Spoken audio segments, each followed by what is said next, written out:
Welcome to Blueprints for Liberty, Designing the Freedom Cities of Tomorrow. This is a podcast that explores the visionary concept of freedom cities and how we can create living environments that prioritize individual liberty, social harmony, and equal opportunities for all. We look back through history to see how the past informs the future and how people can self-organize in their communities to support self-sufficiency. We also look to develop leaders that are moral and ethical in a world that is spinning out of control. Tune in to be part of the conversation shaping the future of our communities. Hi, and welcome again. I'm here with Zara Starchild, and I don't usually do this, but I'm going to do a little brief introduction to myself and what my focus has been for the last couple of years. Because the current global landscape is marked by challenges, we have this rapidly advancing technology. There's a moral crisis in the world, especially in the leadership realm. And then there's the diminishing presence of the nuclear family. It's creating kind of a need for transformative leadership. This environment demands that we take a leadership approach that's rooted in unwavering ethics, deep morals, extensive empathy, and comprehensive compassion that guides our homes, our educational institutions, businesses, financial systems, and government bodies, hopefully toward a more hopeful and harmonious future. I have a program, it's called the Harmonic Leadership Program, and it addresses this multifaceted problem by cultivating leaders who are not only aware of the external challenges posed by a lot of these technological advancements, the political and moral crises, and changes in family structures, but is deeply committed to internal growth, ethics, and empathy. So I think we're going to talk a little bit today about, once again, internal growth and how important it is to connect to the divinity within us so that we can then have a more positive influence on people around us. So I'll turn it over to you. Thank you, Cheryl. So, hello, everybody. My name is Zara Starchild, and I am a leading guide for teaching people how to access their multidimensional bodies and their multidimensional gifts and live a magical life and create the life of their dreams. So I'm a sort of a spiritual life coach and guide to your multidimensional nature. And Cheryl and I decided to come on today and discuss the importance of ceremony and ritual in our lives. And so, what I'd like to start off by saying is that over the last several decades, we've seen a real decline in people leaving their churches, leaving their synagogues, leaving their traditional family spiritual practices through a lot of disillusionment, because of a lot of disillusionment with the dogma and the restrictive nature of a lot of the spiritual dogmatic laws that these religious structures have created. And also for, I believe, not spiritual reasons, but more of a survival reasons. Like we've gotten so hectic in our lives. We moved from a one person family income to needing multiple people's incomes to sustain a family in a lot of cases, that I think people are just really tired and burnt out and don't feel that they want to have the energy or commit to those hours in the spiritual practice of their church. And so what I think that we're seeing out there in the world is a reflection of this void that's been created through drawing back from the church and drawing back from the religious dogma. There's a void because our human selves, we need this spiritual connection. We need to know and have a sort of a sense of knowing in our body that it's not all for nothing. Yeah, that there's something much, much bigger than us that's guiding our lives and unfolding around us. And so a lot of people, having experienced this void and perhaps not being aware that it is a void, it's an unconscious thing a lot of times, we're trying to fill this void and we're trying to fill it with material things. Sometimes we into addictions. There's a sense of lack within us.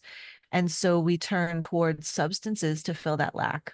Even simply food, sugar, caffeine, alcohol, other substances, in order to feel a sense of fulfillment, fullness, or ecstasy that we used to, and some tribal Aboriginal cultures still do receive this sense of ecstasy and fulfillment through their rituals, ceremonies, practices of deep spiritual connection and ecstasy with the divine.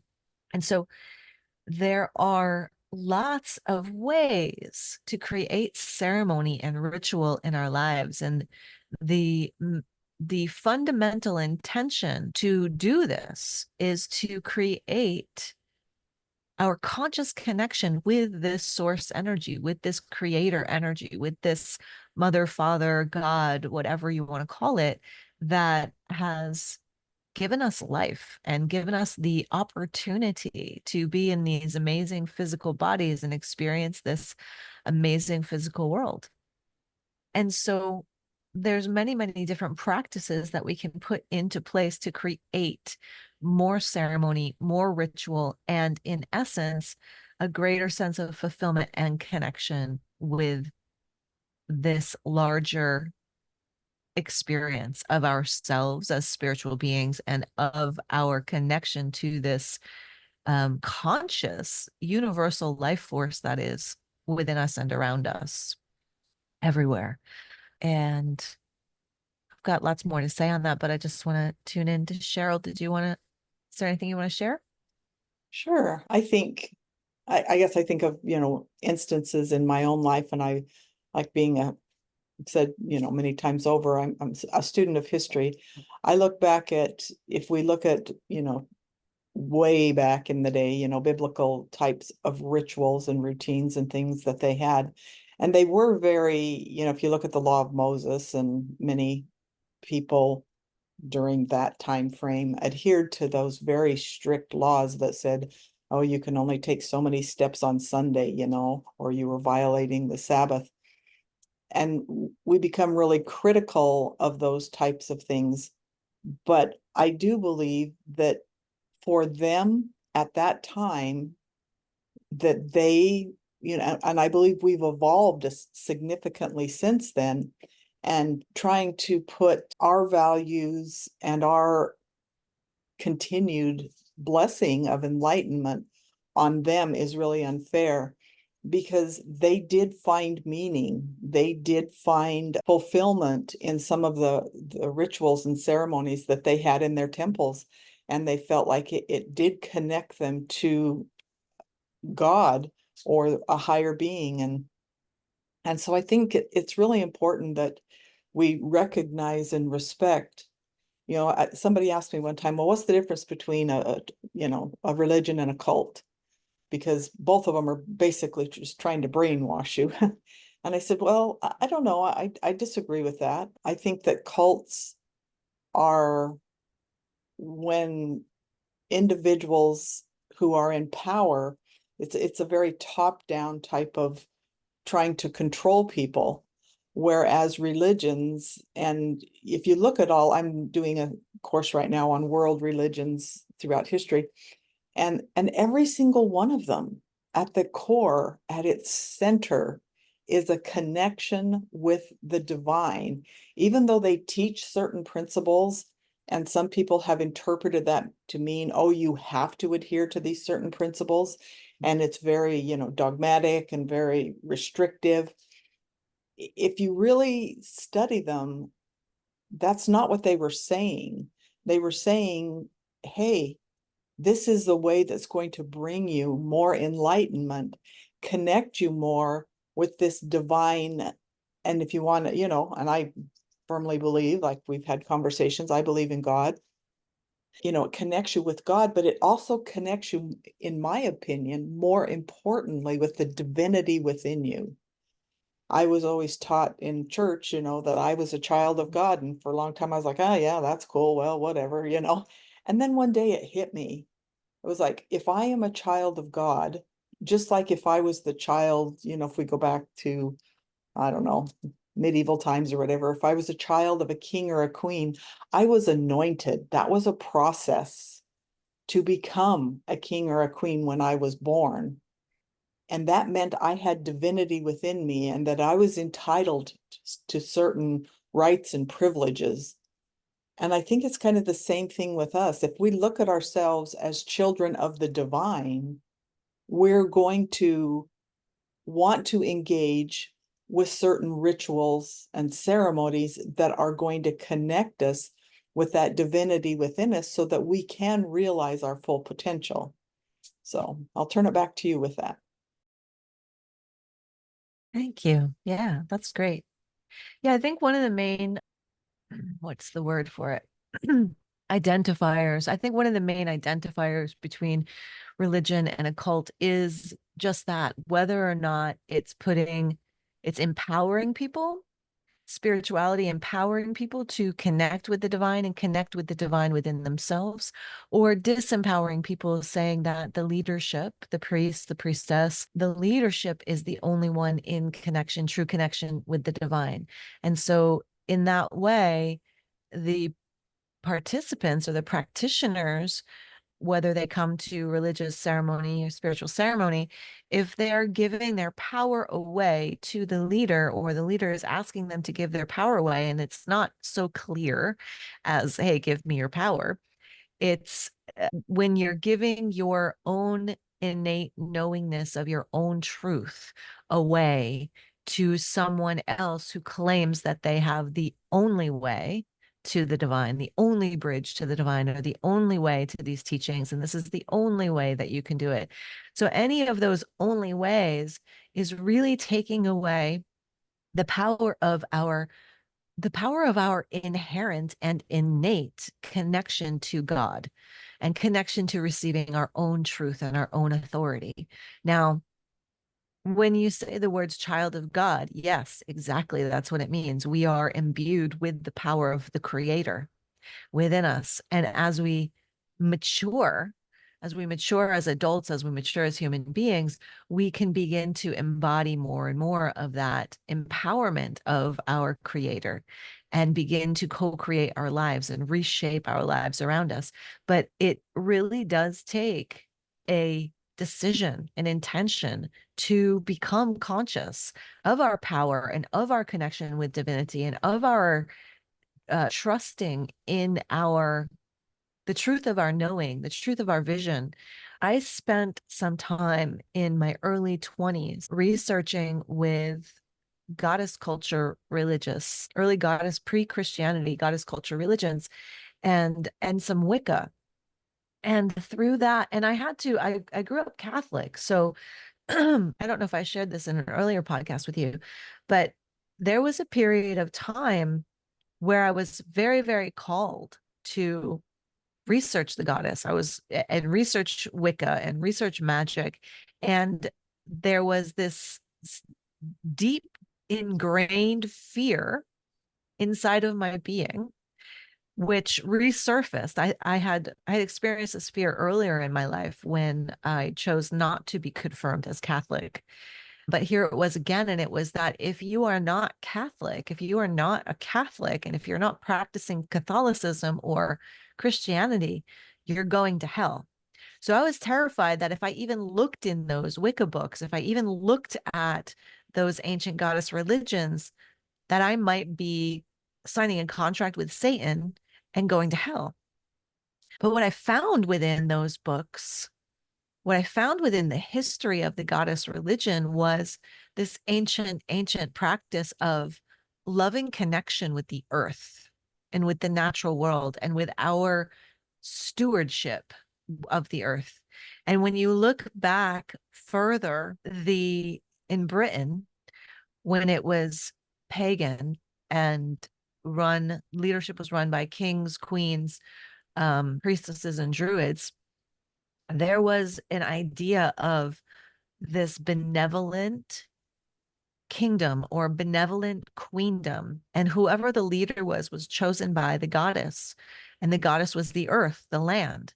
And they had a duty to protect the land, protect the people, and create systems that would provide for abundance for the people. And so they're in their leadership role, ideally, they were servants of the people and servants of the land.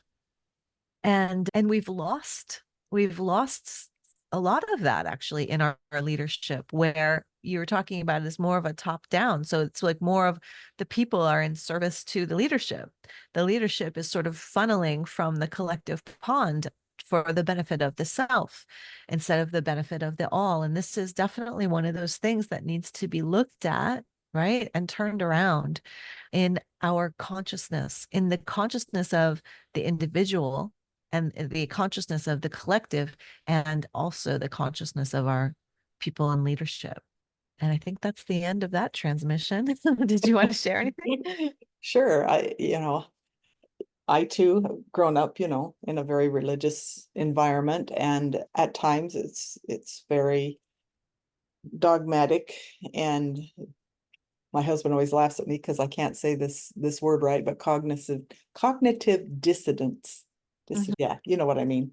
Yep. And when I started venturing outside that real dogmatic view of things, and a very black and white, I think more is, everything's black and white kind of thing. And I do still believe, if you believe in good, you have to believe in evil, because, this just both exist. And I still to this day don't choose to associate with or even venture too far down the road of like satanic rituals. Because if I believe in this inherent design, that we are divine and that we have this tremendous potential, that on the flip side, there would be someone or something, trying to prevent me from realizing that potential. And the way I've learned to kind of separate, because I like you, I started going down these roads of mystical things, and I learned that evil has a tendency to take words that weren't necessarily bad, or concepts that weren't necessarily bad, and make them bad. And I think that, What do you mean by that? well, first of all, okay, if you say the word occult, what's the first thing that comes to your mind? Well, yay. Yeah, yeah, satanic things, right?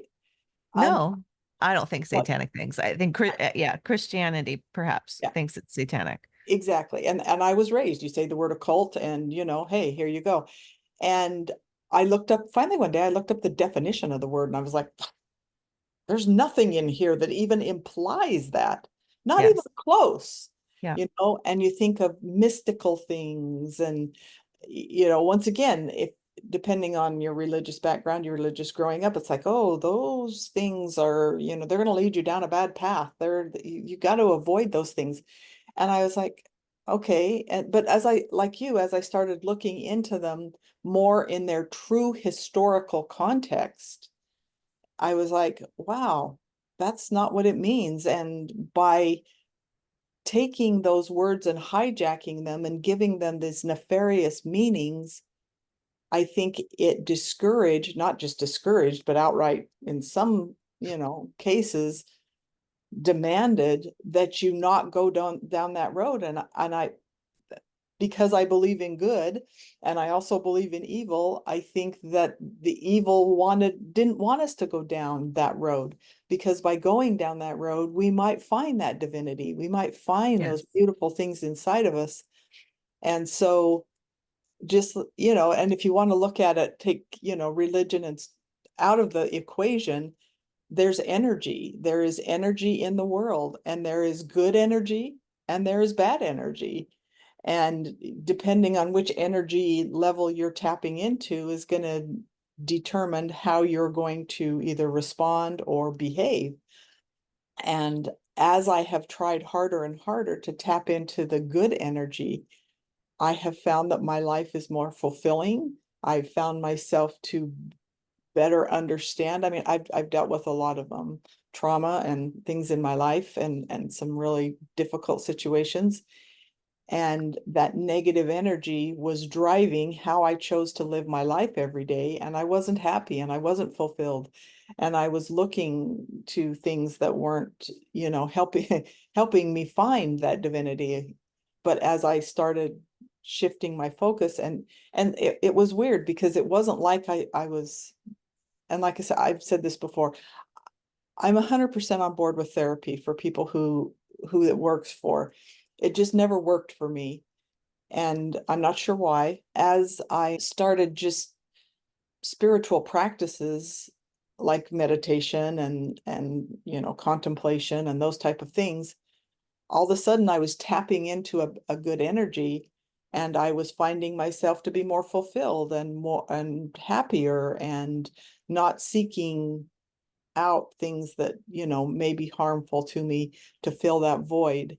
So I mean, that's what worked for me, and I'm not saying that's the answer for everybody, but I think by allowing us, and that's only one, mystical and occult are only one or two words.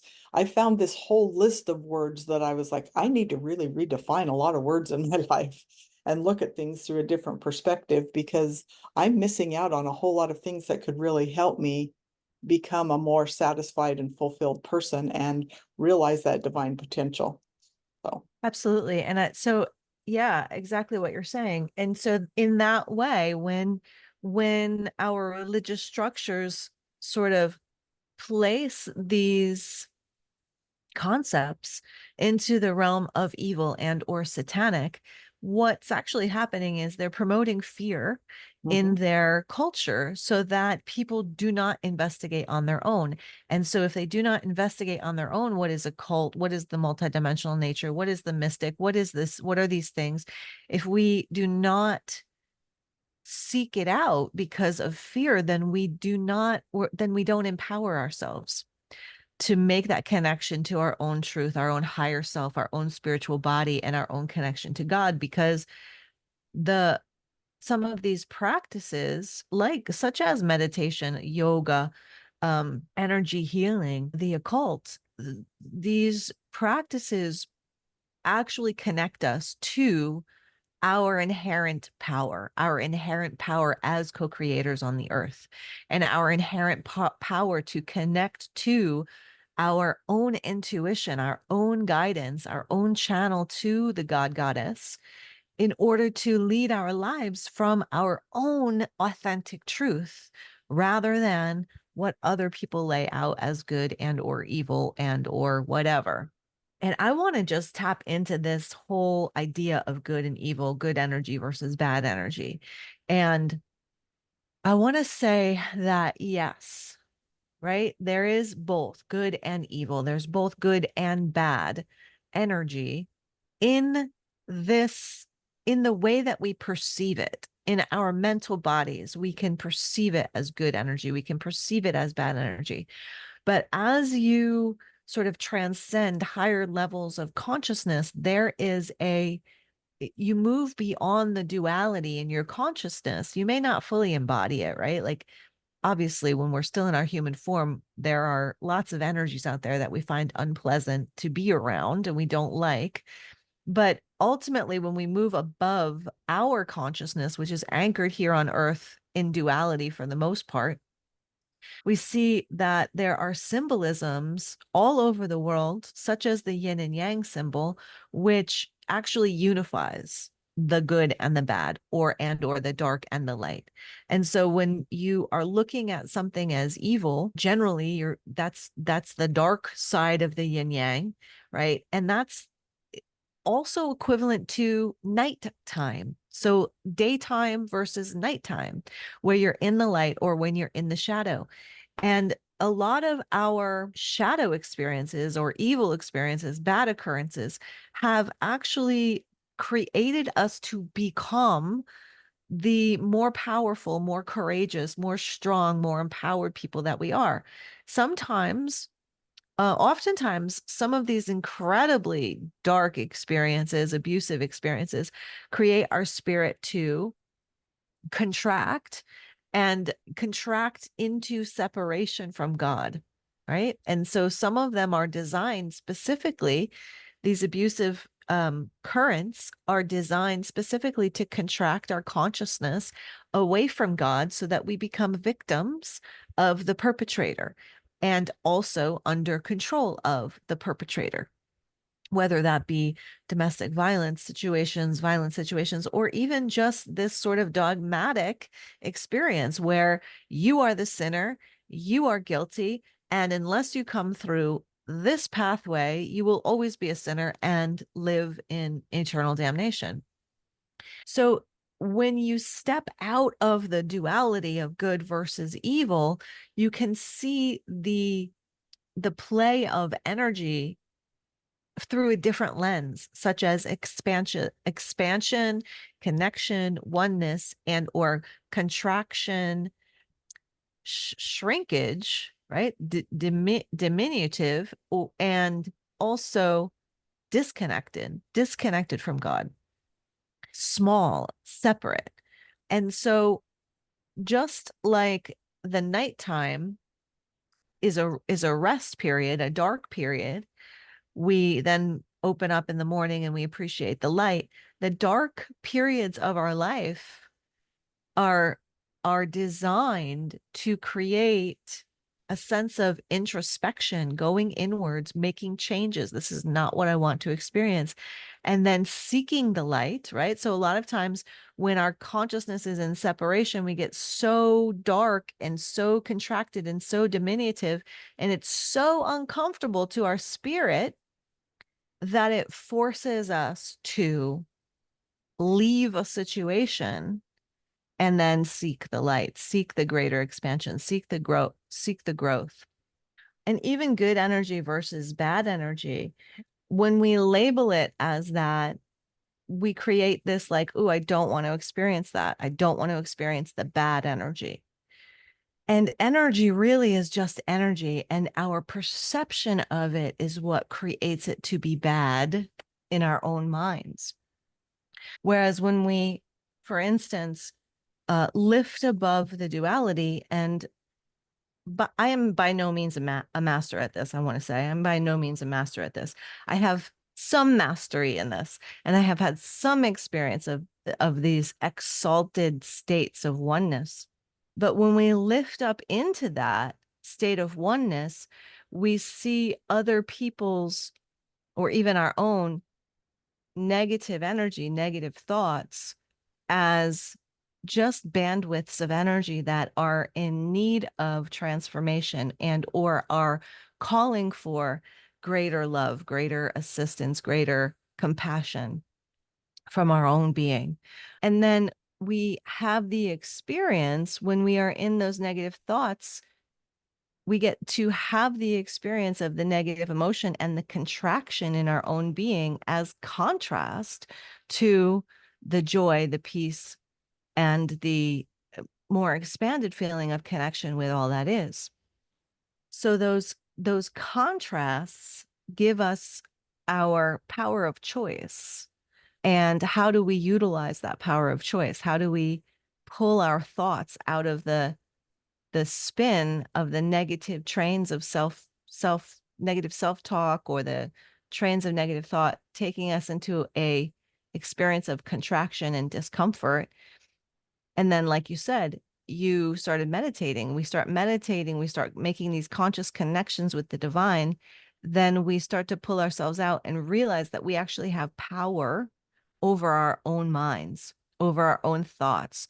And as we start to gain that power over our own mind and over our own thought, we then shift our emotional body, our emotional well-being within.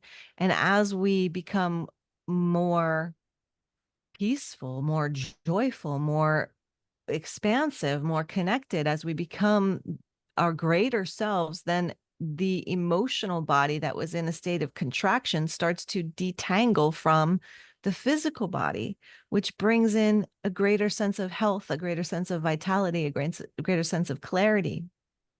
And so it takes a moment of decision, it takes a moment of choice to literally extract your mind from the negativity, from the negative thoughts, and choose a different path, choose a different thought, or choose a different focus for our minds. And this brings us into the importance of ceremony and the importance of ritual in our lives and the importance of creating intentional living. Like, how do we want to live? What do we want to experience? How do we want to grow? What do we want to invite into our lives? What do we choose not to experience anymore? And this is where that the choice point begins, is with the intention. I don't like this feeling. I'm intending to feel something different. And so from that intention, we make the decision to change our behavior. And that is where we move into the importance of ceremony and ritual in our lives, because these ceremonies and these rituals that we can create for ourselves assist our minds in maintaining the focus of our new intention for ourselves. And that felt like a monologue, so I'll pass it back to you. Yeah, and it makes me, I think what I'm going to do is I'm going to jump back to something, because a lot of what we've talked about is very ethereal, very, to some people, I'm sure, up in the clouds. And so a lot of things went through my mind about, okay, what kind of rituals, ceremonies have I had in my own life that have helped me, connect the good and the bad? And I'll elaborate on that in a little bit. And then I'll let you take it from there to an even higher level, because what I'm going to talk about is very concrete, down to earth things that most people do. And my husband and I were also talking about this the other night. We were talking about how we really have gotten away from rituals and routines. And I'll start, and this is going to end up being kind of a monologue here, so bear with me. But like I said, I'm very much into history, and not from a names and dates, all those things. Everybody's like, I hated history in school because all I had to do is memorize a bunch of names and dates and a bunch of wars and, blah, blah, blah. No, when I go back through history, I love to hear people's stories. I want to know who they were. I want to connect with them. Nobody's ever perfect. Nobody's, I'm not going to put anybody up on a pedestal and say, that they never did anything wrong in their life. But I want to look at the good things they did. I want to see how they overcame their challenges. What kind of thought processes did they have? What kind of support system around them did they have in order to rise above those challenges? And I know when I was going through some really dark times in my life and really hard things, the one thing that helped me as a ritual routine was just reading stories from history. And my mom is a big genealogist, and she really connects with her ancestors. That's one of her things. And that's where she feels this real spiritual connection, so much so that my name's Cheryl, but when I was about 16, my mom was like, I think I'm going to change your name. And I was like, I may not love No. my name, but I'm not really into having a new name. She goes, no, I found this grandmother in my Swedish history and I just loved her. And I wanted, she was past the point where she's going to be having any more kids. And so she's like, I just wanted one of my kids to be named after her. I was like, okay, mom, I'll make you a deal. I'll name my first girl after her if you'll just leave. And I did. My first girl's name is Kirsten. And Lovely. from that tradition, I don't know if any of you remember the American Girl.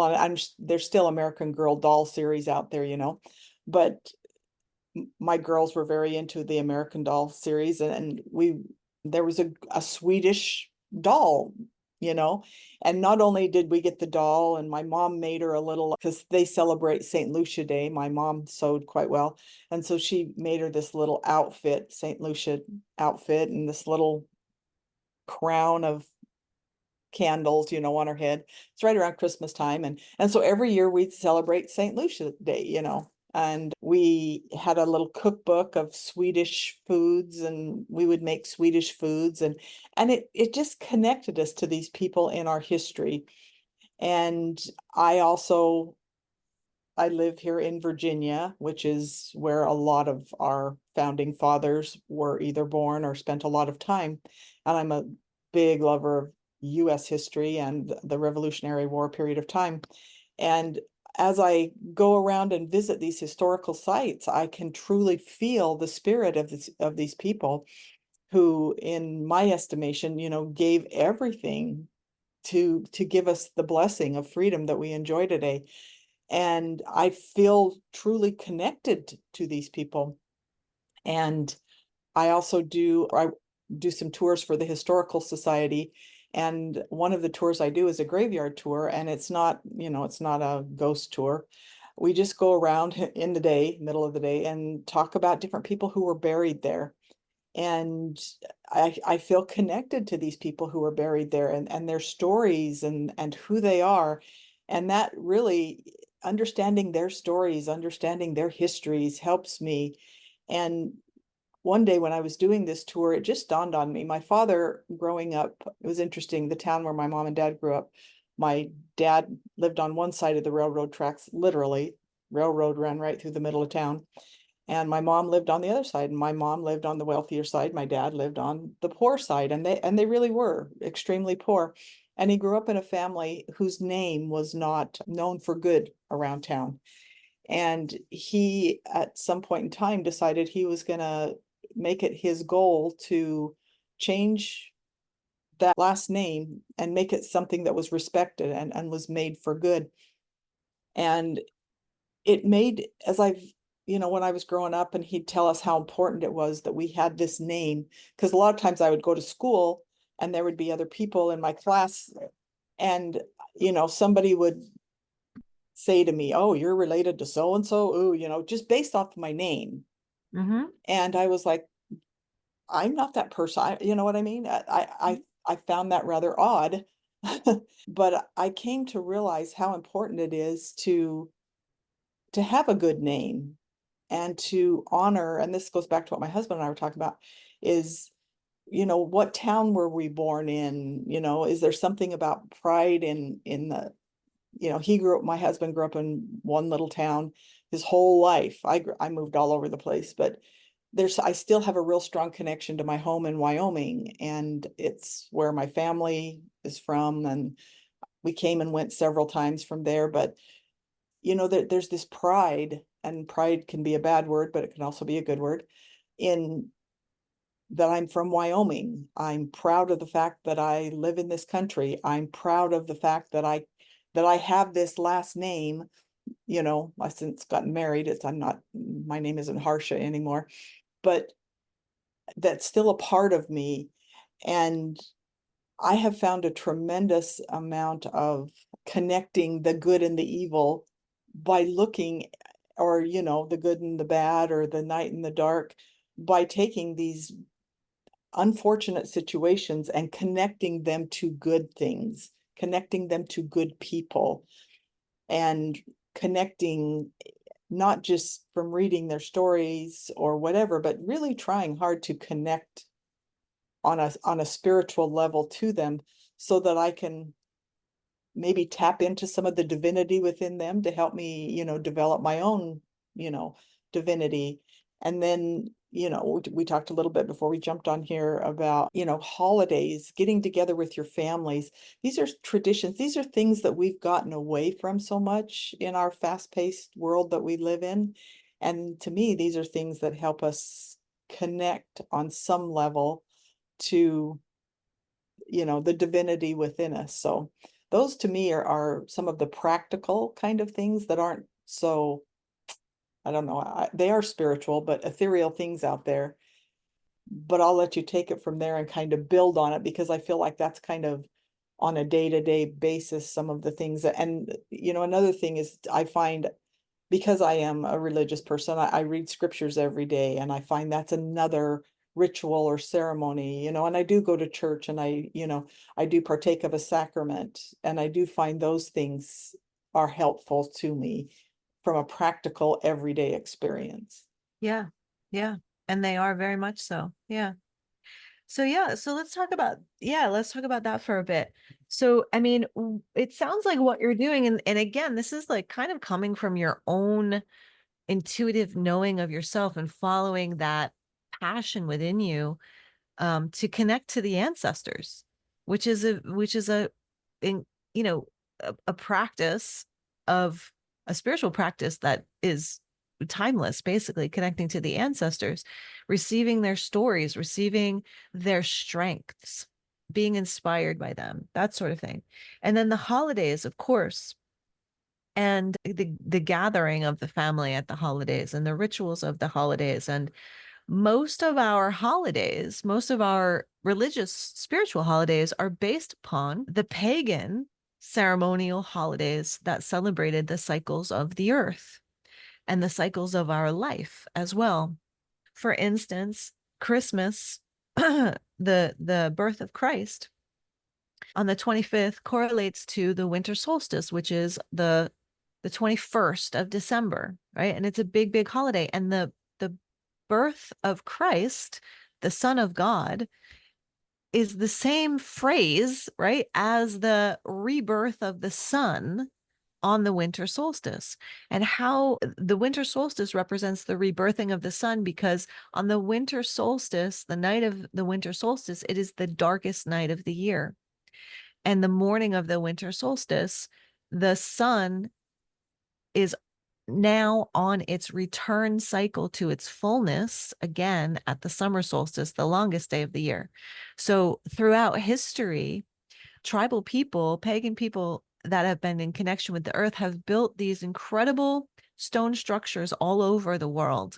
In fact, several years ago, when I was in my early 30s, I connected with a group of people down here on the eastern coast of the US that were about preserving some of these ancient stone structures that they found here in New York and New Jersey and Pennsylvania and Massachusetts, that they imagined were built by people that came here from Europe, from Britain, pre-Columbus, pre the whole discovery of the New World.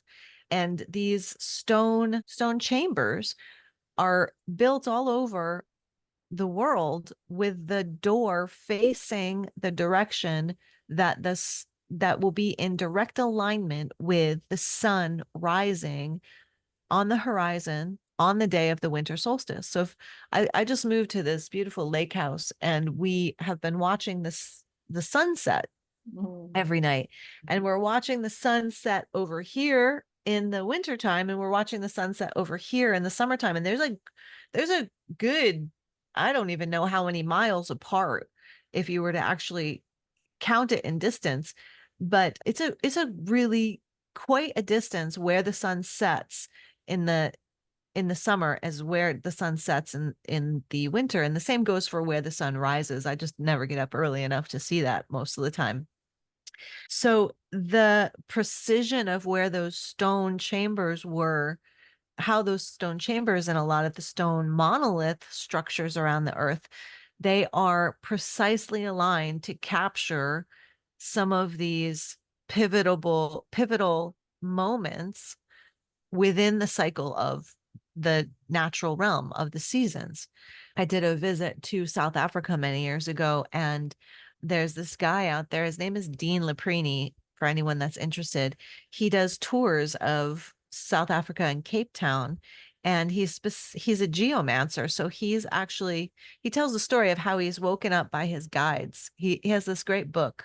I think it's called Return of the Sun. His name is Dean Laprini. You can find his book. But basically, his guides would wake him up at like 3 o'clock in the morning, and they'd be like, drive this way, drive that way. And he would get direct telepathic messages of where to go to drive, directions to a specific point. And they would have him sitting in a spot on one of these sacred holidays of like spring equinox, fall equinox, summer solstice, winter solstice.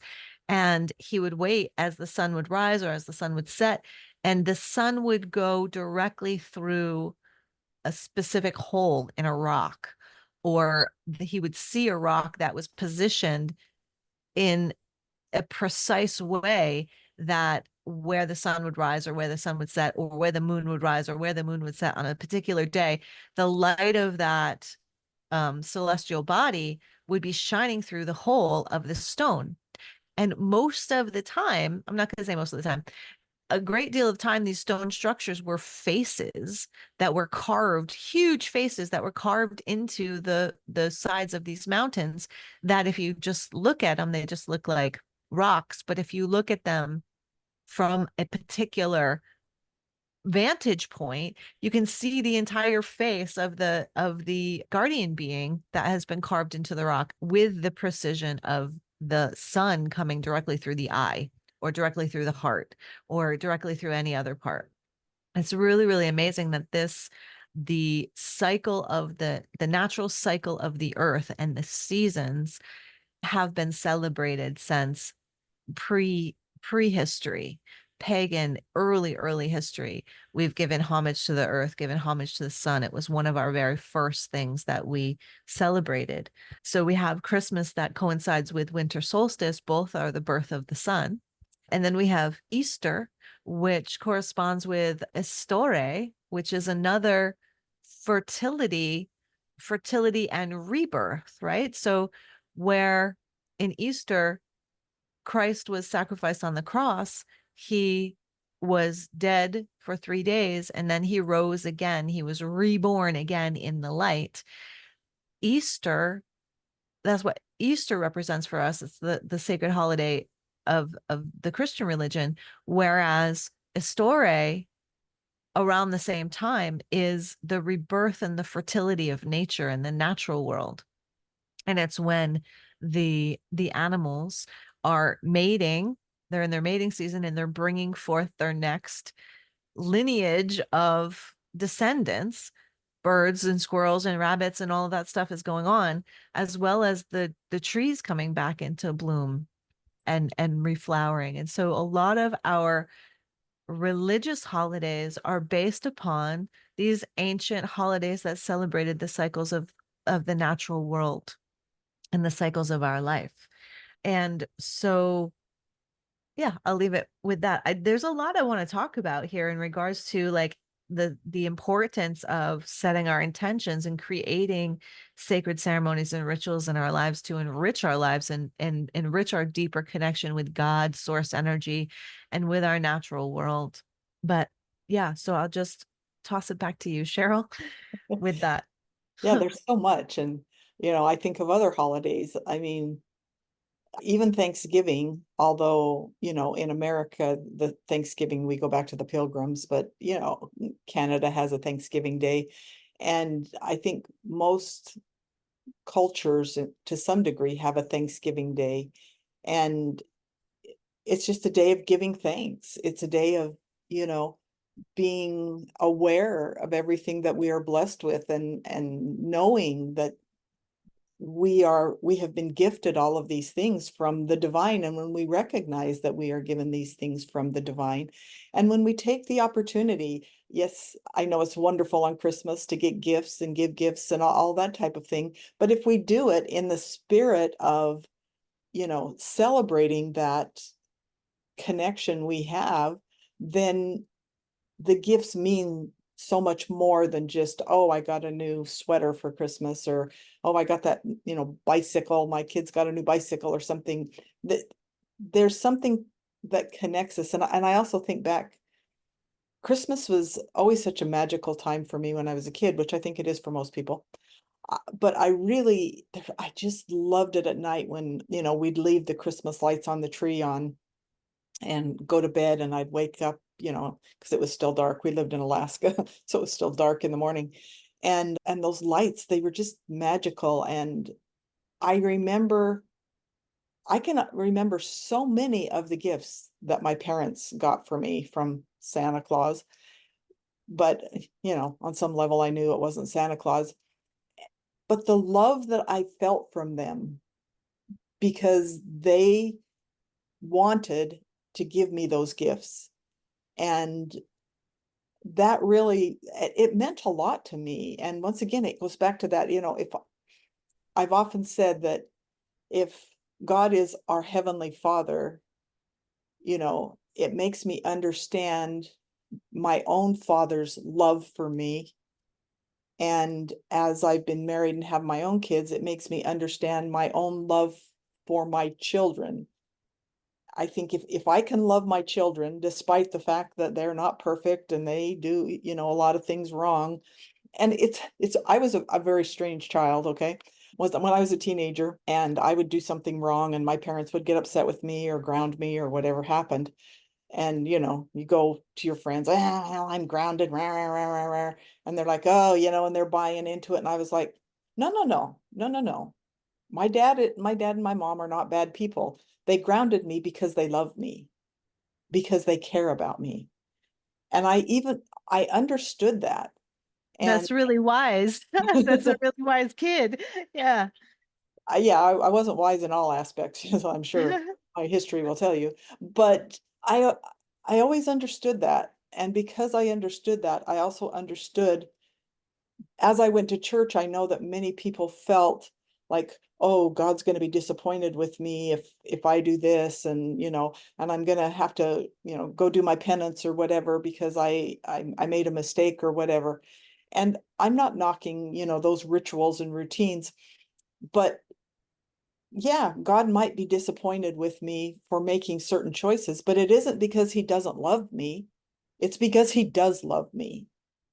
And whether you believe Right. in God, if you believe that that divine cares about you and loves you, and you understand that they want what's best for you and want you to be happy, then these rituals and routines of, you know, these spiritual practices that many religions have will help connect you better to that divine because you understand that it comes from a place of love, not a place of condemnation or criticism or disappointment or whatever. It just means, you know, so much more to me that the because I think maybe I'm wrong and I'm thinking too narrowly here that so many of the rituals and routines and ceremonies that we have come from religious practices.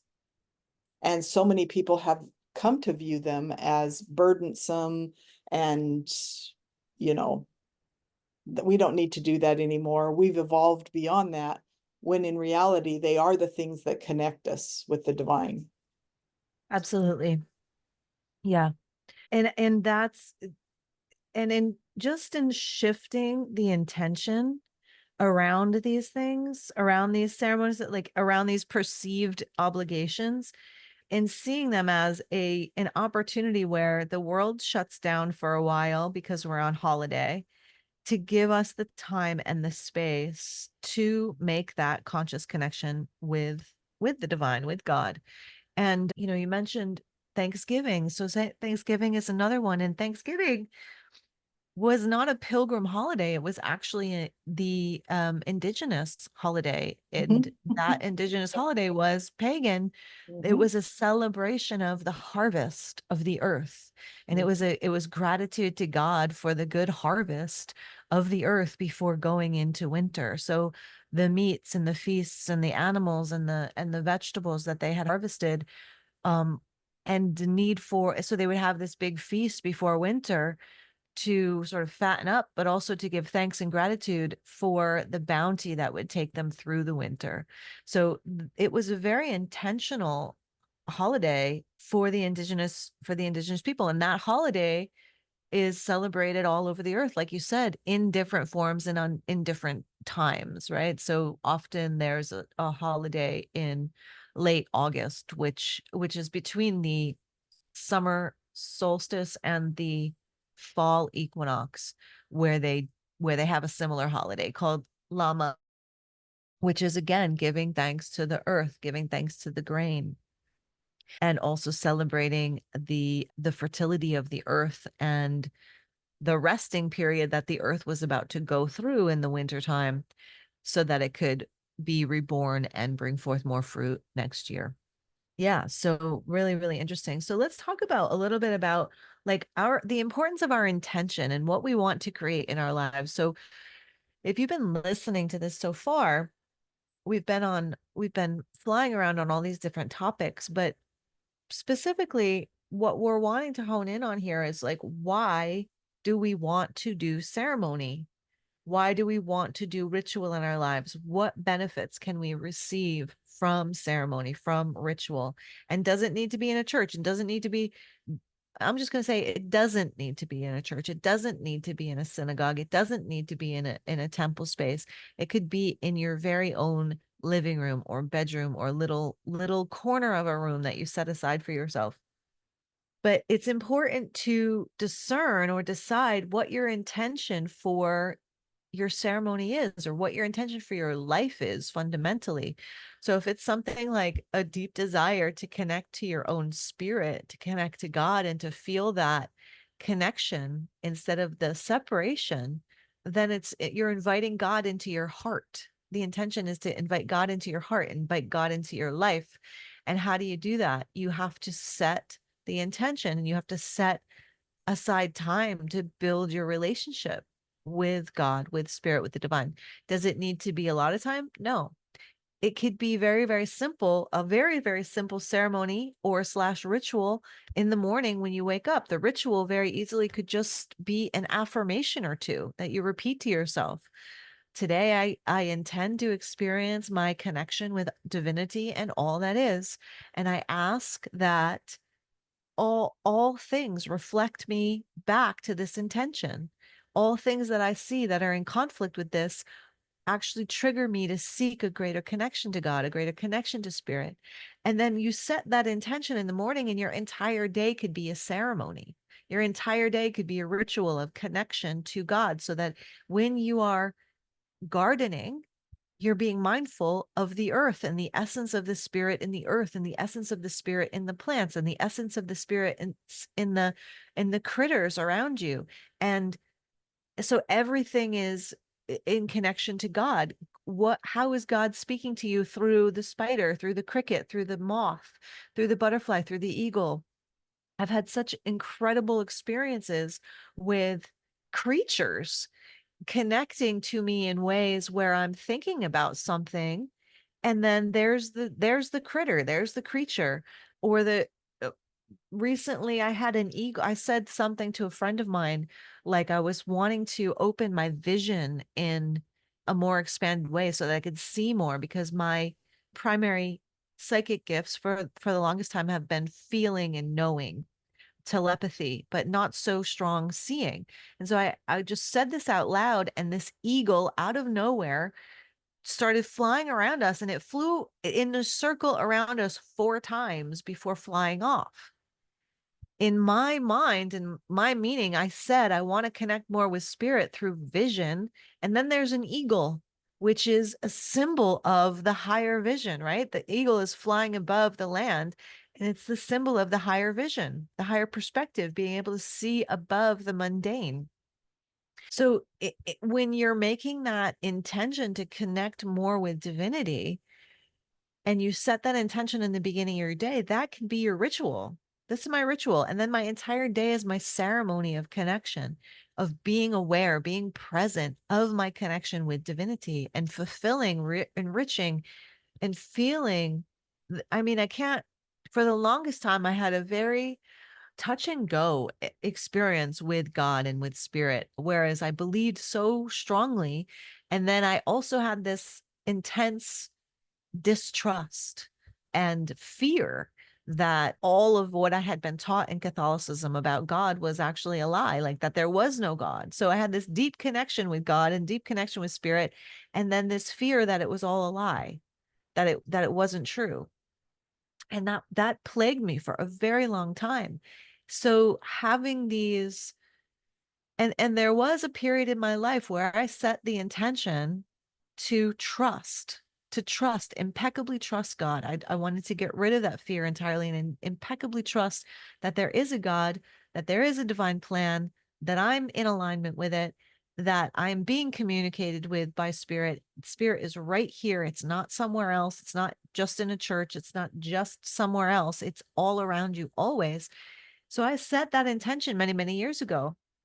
And in setting that intention, I received initiations. I received spiritual initiations. And that word, has a lot of mental construct around it, what people think and perceive what is an initiation. It sounds interesting. Well, initiations are challenges. They're difficulties. They are the evil or the bad experience that your soul meets along the way.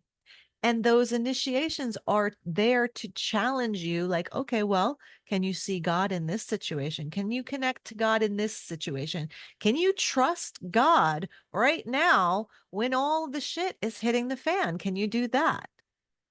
And if you can do that, if you can relax and know that there's a plan, that there's a purpose, that this is happening for a reason, if you can relax into that, you will have the experience. And I'm saying this based on my own. I have had the experience of incredible, incredible trauma, and also relaxing into trusting that I was being held through that, held and supported through that breaking open of my heart.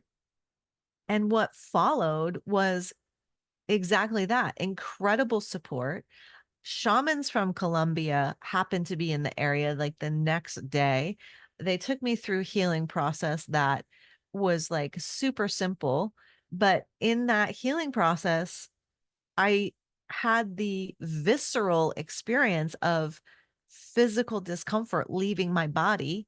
And they were just, when they were doing the healing process, they had a couple cotton balls and they were just swiping the cotton balls through my auric field. That's all they did. So, like, if you're looking at it from your mental body and you're looking at it through your physical eyes, you're seeing ridiculousness. But if you're looking at it through this lens that it's all energy, then these cotton swabs, and this was an experience, like I had no idea what to expect. But prior to this experience, I had just had an incredibly traumatic experience in my life. And I had, for several days after that, physical symptoms of weird nervous system glitches in my body where I'd feel like my muscles would go into like these weird spasms. And I had never experienced it before or since, but I went to these shamans. They moved their cotton balls around me, and I walked out, and there was none of that actual physical sensation of the muscle spasms that had completely gone. And the shamans basically said that they were clearing the shock out of my system from what I had seen and from what I had experienced. They were clearing the energy of shock. And the physical symptom of that shock was literally muscle spasms. The nervous system it was in shock, and it was contracting the muscles in like weird spots around my body. And just from these little cotton balls and the intention, this is the intention of the ceremony and the ritual of healing. The intention is to clear shock. And I had the physical experience of the shock leaving my body. But I was in such a state of shock that I couldn't do it myself, and I couldn't even discern really what it was or what was going on with me. But yeah, so I forgot why I started on that conversation. The importance of ceremony and the importance of ritual in our lives and the importance of intention. That was what it was, the intention.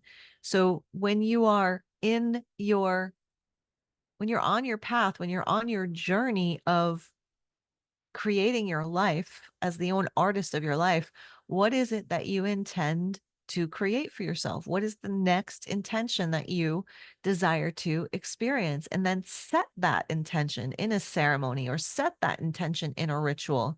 It could be as simple as lighting a candle and just stating your intention out loud. And it just focuses the mind. It focuses the mind and it focuses your spiritual power to draw into your living experience those initiations, those experiences that will allow you to move into the becoming of who you are at that next level of your intention. And I Yeah. think that's it. Yeah, and I think that a couple things. I think this is a great place to kind of end this one of our discussions. We'll have many more in the future, but we need to, when we set these intentions, and I do a lot with Gene Keys, and they talk about contemplation. And contemplation, it's nice because it's not nearly as intensive or difficult as meditation. Meditation, depending on what form you use, can be challenging. But you just simply set an intention in the morning. It's like, this is, and that, but then you have to have eyes and ears and whatever to open your mind to be able to see it. Some people may have set the intention like you did, when you saw the eagle. Some people might not have even looked up and seen that eagle, or if they did, they wouldn't have recognized it for the blessing that it was in your life. So I think opening our mind to that is really helpful. And I'll share one brief example because it goes along the exact lines of what you were talking about with your trauma. I'm prone to nightmares, and most of the time I just wake up and within 2 minutes I forget about them and go back to sleep. But just not too long ago, it's probably a couple weeks ago, I had this really, really bad nightmare. I mean, just, and I couldn't shake. I could not shake the trauma from this nightmare. And I, like you, 'cause that's the other thing I found very interesting about your story is a lot of times, we look to ourselves to help heal us from these traumas or to overcome these challenges in our life. But you looked to a shaman because they were able to do for you what in the moment you couldn't do for yourself. Yeah. Yeah. And that's where I was that night. I was like, I couldn't do it myself. And so my husband just gave me a blessing because he could do for me what I couldn't do for myself. And I didn't see them with my physical eyes. I didn't touch them with my physical body. I didn't hear them with my ears. But I knew because my dad has passed on, and then both of my grandpas have passed on, and my husband's father has passed on. And all four of them came, and just, I felt them standing near me, around me, saying, "We've got you. We're protecting you. You're okay." And it took a little while, but I was able to calm down and, go back to sleep. And it just really touched me and made me realize that, just because people have passed on does, I guess that's why my mom in particular is so into, genealogical work and things, is because we do have a connection to those people who have passed on. And like I said, I felt the spirit of people, when I go visit their grave sites or other places where battles may have happened or things like that.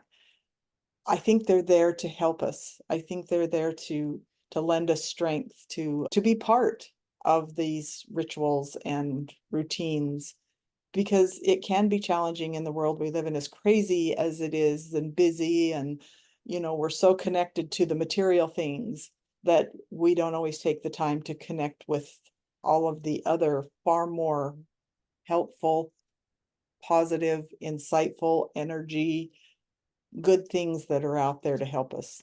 So I'll give you the last word. I think that's beautifully said. And we only touched on this topic just a little bit. There's so much more to unpack and explore. But what you shared in regards to, yeah, I needed a shaman at that time. I didn't necessarily need a shaman at that time. It just happened to be that I was planning on going to this shamanic water ceremony because these people were coming up from Colombia, and it just happened to be after, like, just 2 days after this incredibly traumatic experience.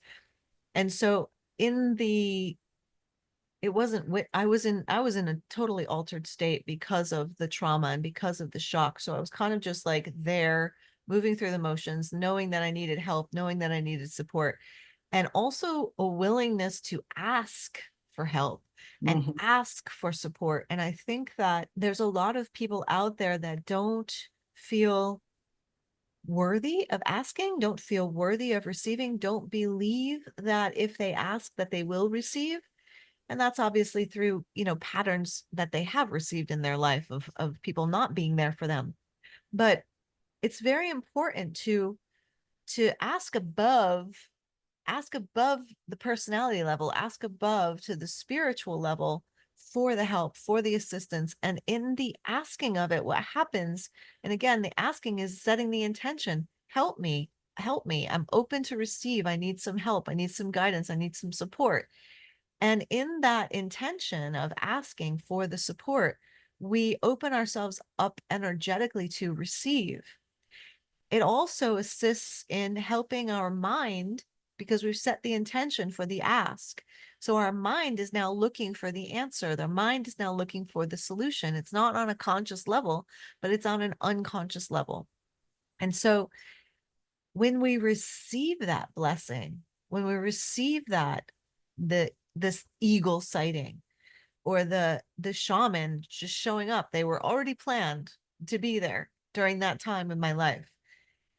You can see, you can look a little deeper and look a little further and see that there is an invisible hand behind the natural world that is moving things, that is moving the puzzle pieces of our life. And in our connection with that invisible hand, call it the divine, call it God, call it whatever, call it your ancestors, with the intention of connection to it, we can begin to discover that we're not alone here. Even though it may seem like we're alone physically, we are not alone. And in building our connection to that spiritual world around us, we can fill that void. We can fill that deep, deep, deep need that everyone has to feel connected, to connected to each other, connected to our hearts, connected to God, connected to something bigger, connected to a divine plan. And so just setting those intentions allows our mind to focus and allows our subconscious mind something to focus on that will bring us into our deeper fulfillment of connection to whatever that is. And going further into it, we were talking about connection for healing and connection for support, but there's also connection there for building and strengthening our co-creatorship, building and strengthening our power to be more impactful with our energy, to be more impactful as a contribution to the wave of ascension that's happening on the planet.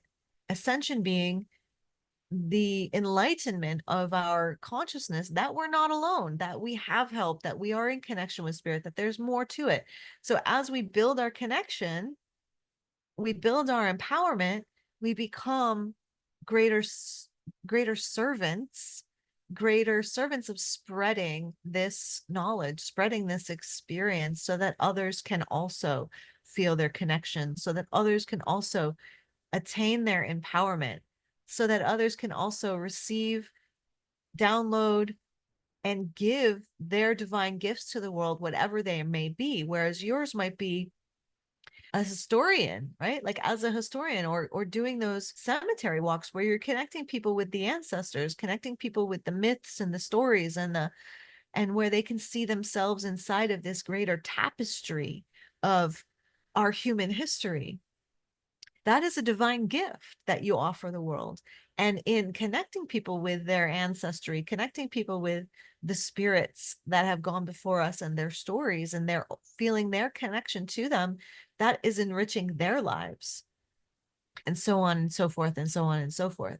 So so as we were talking about the importance of ceremony and ritual, it's all about intention. What is it that you want to experience? What do you want to experience in your life? How do you want to co-create your life? Do you want to have a greater experience with spirit? Maybe you've already built your greater experience with spirit. Maybe you've already built your greater experience with your ancestors. Maybe you're already building your experience of your divine gifts. Maybe now you want to have a greater experience of your power and your impact in the world and how you can be of greater service. You set those intentions, and you will let those, as you set the intention with it, you amplify that energy, you bring it into your experience through your intention, through your ceremony, through the rituals of journal writing, lighting candles, or even just doing your work with the part of your mind focused on what it is that you're calling in, what it is that you're strengthening, what it is that you're building, whether it be grace or prosperity or power or creativity, whatever it is. Set the intention. Take just a moment, and in a simple ceremony of lighting lighting a candle, speaking your intention to spirit is all that is needed. And it doesn't, and that's not even needed, right? But it's just a ceremony to focus our intention, to focus our mind on what it is that we want to experience here. Ah, so perfect. You always just lead perfectly into my final thought here is, I said you had the final thought, but it made me think of this harmonic leadership. Harmonic leadership is simply tapping into your own special gifts and being a person of influence who can share your gifts with others. And all of us have different gifts, just like if you go to an orchestra, everybody has their instrument to play. Nobody's instrument is more important or less important than the others, but combined and together, it is beautiful. It makes a beautiful harmony. The sound is just amazing. And if you set the intention, just like if you were the flute player, every morning you get up, I set the intention, I'm going to practice my flute. If you set the intention every day that you are going to do X, you will manifest your beauty in some way. It will manifest itself. You just need to set that intention, and that is part of the ritual. So thank you, and until next time. Until next time. Beautiful, beautiful conversation. Thank you so much, Cheryl. Thank you, everybody, for listening. Yeah, thank you.